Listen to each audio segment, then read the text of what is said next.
Okay, so you want to own a laundromat. It's 10 o'clock at night and your store is open, glowing, and completely unstaffed. 30 washers hum in a row. Every few seconds, somewhere in that room, quarters drop into a steel box that belongs to you.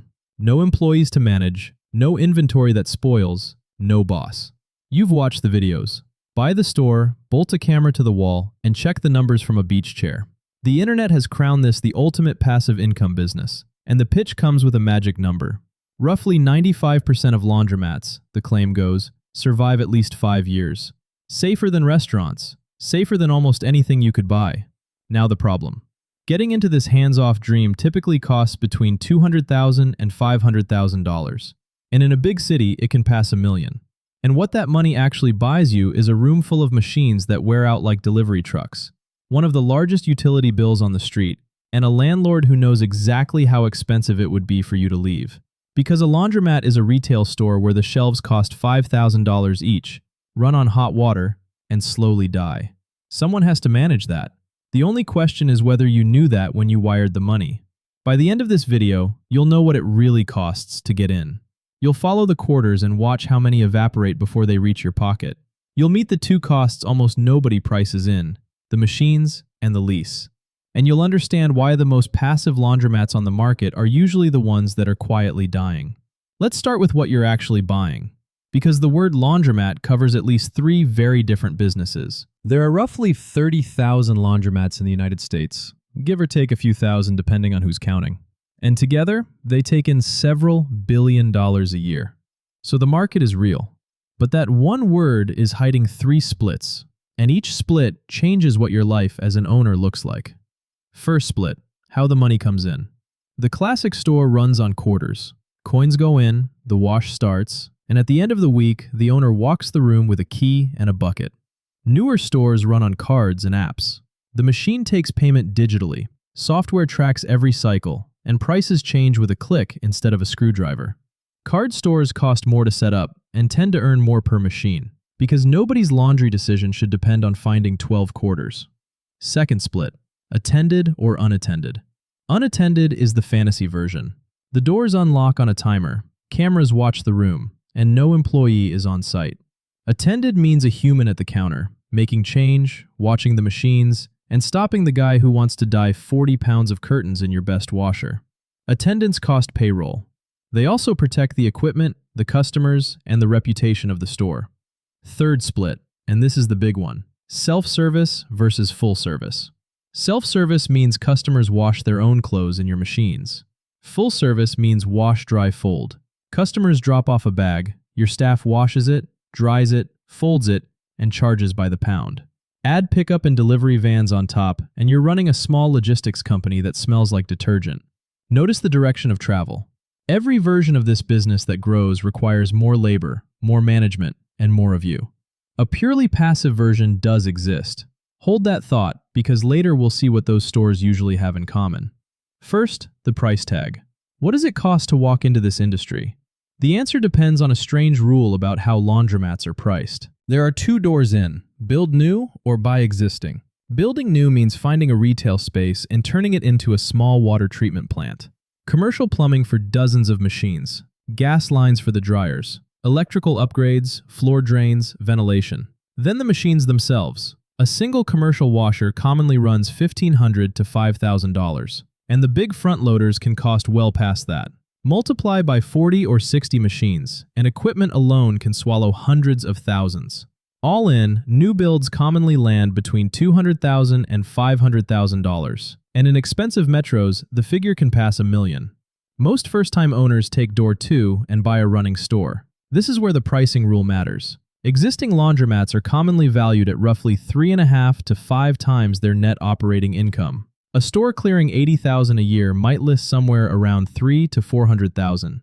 Newer machines earn a higher multiple. Older machines drag it down, which sounds tidy until you flip it around. A seller with aging machines and fading income has every incentive to make the store look healthier than it is. And laundromat income is famously hard to verify because for decades much of it has been coins, cash, a notebook, and a bucket. So experienced buyers do something wonderful. They put the seller's spreadsheet aside and pull the utility bills. Every gallon that ran through those washers left a paper trail at the water company. Water doesn't lie. The notebook might. If the claimed revenue needs more water than the meter ever recorded, you just saved yourself $400,000. Add due diligence, closing costs, and working capital, and a realistic entry sits deep in the six figures, much of it usually borrowed through a small business loan that you will personally guarantee. Your house may well be standing behind your washing machines. So say you write the check anyway. The store is yours. Quarters start dropping. How many of them actually survive the trip to your pocket? Start with what a store takes in. Averages in this industry are slippery, but a commonly cited figure puts typical laundromat revenue around $150,000 a year, with an enormous range around it. Small stores scrape by under $50,000. Big urban stores can clear $500,000 or more. Now watch the exits. The first exit is the one that shocks new owners: utilities. Every load your customers wash uses water you bought, heated with gas you bought, then dried with more gas, in a room lit and cooled by electricity you bought. Utilities commonly run 15 to 25% of gross revenue, and with old, thirsty machines, the number can climb past 30. Compare that to a normal shop, where the power bill is a rounding error. In this business, the product literally flows out of the wall, and you pay retail for every gallon and every therm. The second exit is rent. On a well-structured lease, rent commonly sits somewhere between 10 and 20% of gross, and the veterans get nervous anywhere above 25. We'll come back to the lease because it deserves its own section. Then the quiet parade: insurance, repair parts, payment processing on the card systems, soap and vending stock, security, trash, water heater maintenance, and payroll if the store is attended. What's left at the bottom of the funnel? Industry sources put owner cash flow anywhere from $15,000 to a few $100,000 a year per store, and plenty of stores live at the bottom of that range. The percentage margins on a well-run store are genuinely healthy. The catch is the base. A 25% margin on $150,000 of revenue is under $40,000 a year before you make a single payment on the loan you took to buy the place. And look back at that expense list, because something enormous is missing from it. Nothing in there replaces the machines. Your washers ran thousands of loads this year. They aged. That cost was real, and it showed up on no bill and no bank statement. Which brings us to the number that quietly decides who wins and who loses in this entire industry. A commercial washer lives roughly 10 to 15 years. Dryers last a little longer. That sounds comfortable until you run the arithmetic that most first-time buyers skip.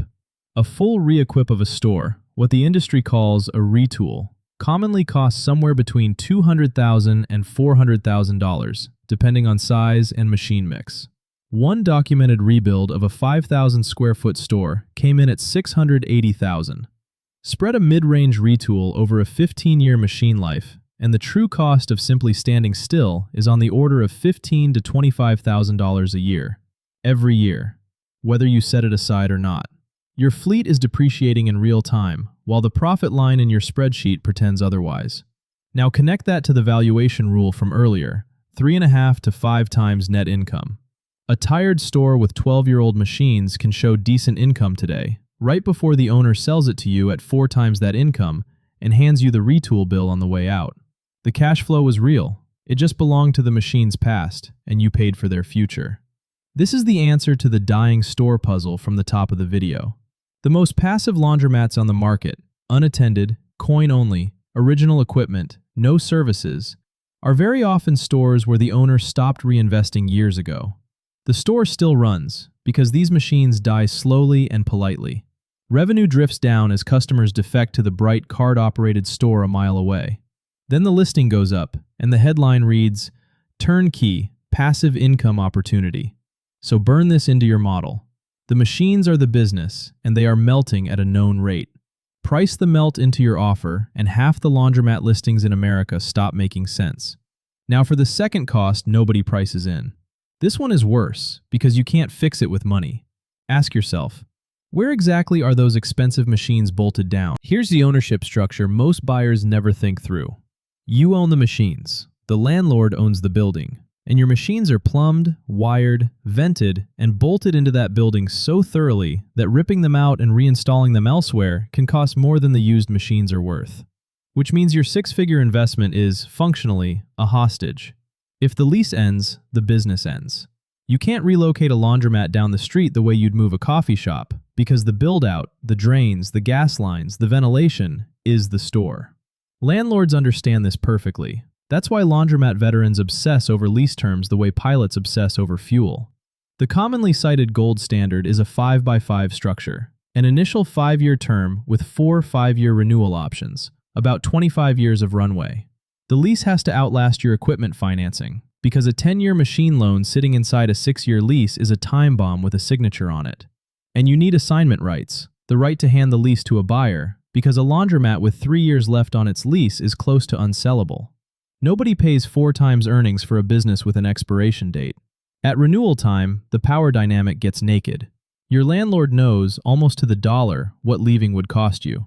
Every rent increase below that number is, from their side of the table, perfectly rational.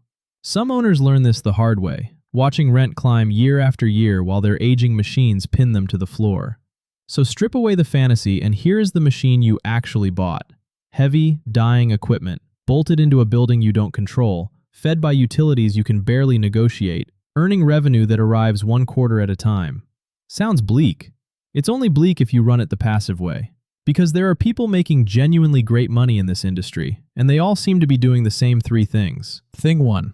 The winners show up. The stores that dominate a neighborhood are attended, clean, bright, safe, and card-operated, with prices tuned from software instead of habit. That sounds obvious, and it's still rare because half the industry bought the passive dream and manages accordingly. When a staffed, modern store opens a mile from a dim, unattended coin store, the customers migrate, and they don't come back. Retail rewards presence. Thing 2. The winners sell labor on top of machine time. Wash, dry, fold commonly charges between $1.25 and $2.50 per pound, and pickup and delivery in big metros runs around $2 to $4 a pound. Operators who push into it commonly report it growing to a quarter or more of total store revenue within a year or two, and the same washer earns more per hour when your employee runs it for a customer who values their Saturday. But look at what that actually is. Payroll, scheduling, quality control, an angry message when someone's sweater comes back doll-sized. It's a service business, and the growth in this industry sits exactly where the passivity doesn't. Thing 3. The winners scale. 1 good store pays you like a demanding job. 3 to 5 stores, with attendance on site and you running the system, start to look like a company. Management load doesn't triple when store count triples, and machine purchases, lease negotiations, and delivery routes all get cheaper per store. The multi-store operator is to laundromats what the 10-restaurant franchisee was to McDonald's in our last video, the person the system actually works for. And under all 3 sits demographics. Laundromats live on renters, dense neighborhoods, and apartments without washer hookups. The best operators pick locations like actuaries, because a store surrounded by new condos with in-unit laundry is a store with a countdown clock behind the drywall. So after all of it, the machines, the lease, the labor, the 95% legend. Should you actually buy one? Here's the honest scorecard. The demand is genuine. Clothes get dirty in recessions. The model is simple. The customers pay up front, and stores really do seem to survive at high rates. But a word about that famous 95%. The figure is commonly attributed to the Coin Laundry Association. It gets repeated across the entire internet, and in researching this video, we could not find a published study behind it. And even if the number is roughly right, survival is a low bar. A store can survive for a decade while paying its owner less than a part-time job and quietly consuming its own equipment. Survival is what the statistic measures. It says nothing about whether the owner ever got paid properly. So the verdict splits cleanly in 2. If what you want is passive income, this is one of the more expensive ways to be disappointed. You would be paying hundreds of thousands of dollars to own depreciating machinery inside someone else's building, in a business whose every growth lever involves employees. The people who sold you that dream online have moved on to the next boring business. Some of them now openly admit the passive part was never true. But if what you want is an operating business, the honest, unglamorous kind, a laundromat can absolutely work. Read the water bills, price the retool into your offer, sign the longest lease you can get, staff the counter, sell the wash, dry, fold, and treat the machines as perishable inventory. Do all of that well, and the store can pay you like the real business it actually is. So the next time someone online shows you a laundromat and tells you the machines do all the work, look closer at the picture. Check the age of the machines. Ask who owns the floor. Ask who folds the clothes. Behind that store, there is either an operator running a system or a seller hunting for the next person who believes in passive income. If you want the same honest teardown of the next business the internet tries to sell you, that's what this channel does. Subscribe and pick your next building.